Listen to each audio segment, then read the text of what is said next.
Bonjour et bienvenue sur cette vidéo. Je suis ici donc pour vous donner l'interprétation des cartes de l'oracle de Béline que voici. Dans cette première vidéo, on va regarder simplement les 4 premières cartes qui sont donc la carte bleue, la carte du ciel, la carte 1, la carte de la destinée, la carte 2, la carte de l'homme et la carte 3, la carte de la femme. Donc on va commencer par cette fameuse carte, la carte bleue. C'est la carte la plus forte du jeu, la carte la plus protectrice du jeu.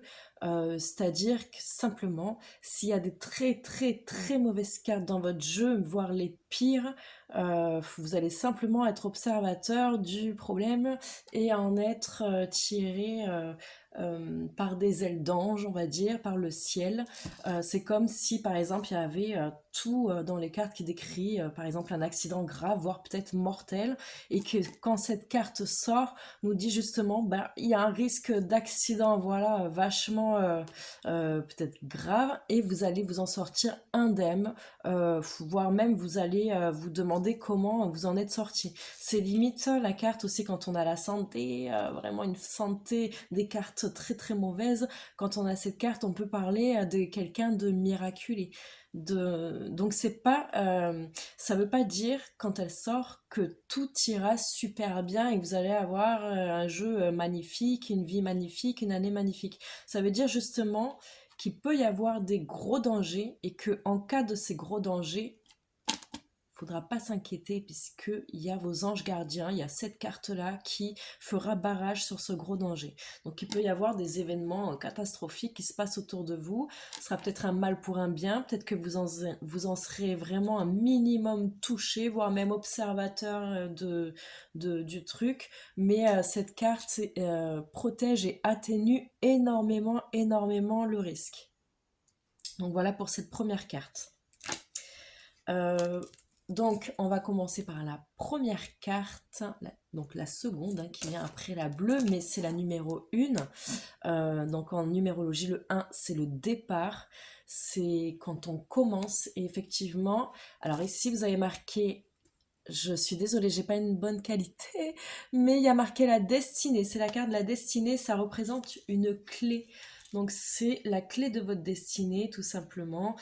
Quand cette carte sort, ça veut dire qu'il y a une porte qui va s'ouvrir, une opportunité qui arrive, qui va y avoir un impact sur votre destin, sur votre vie à long terme.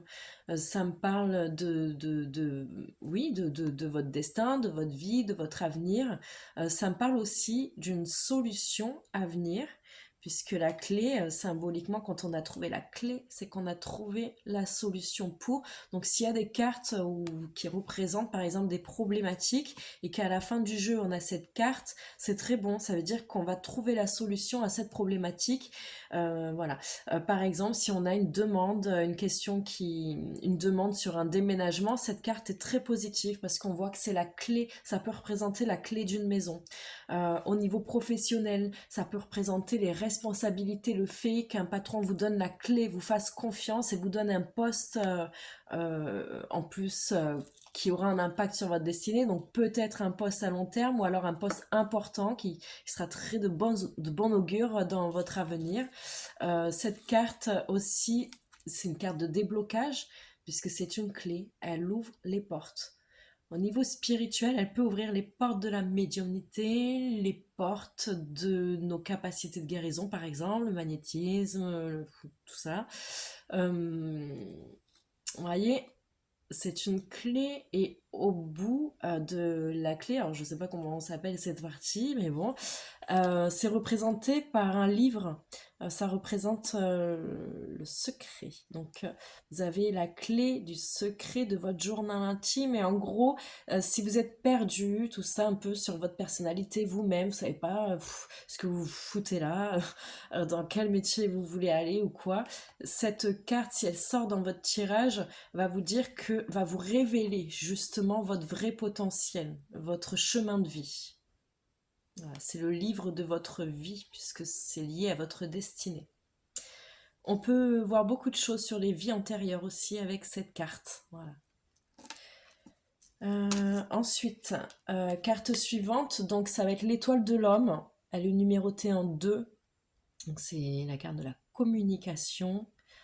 Euh, L'étoile de l'homme, donc ça peut représenter un homme. Alors, si vous êtes un homme, vous avez effectué ce tirage, c'est pour vous.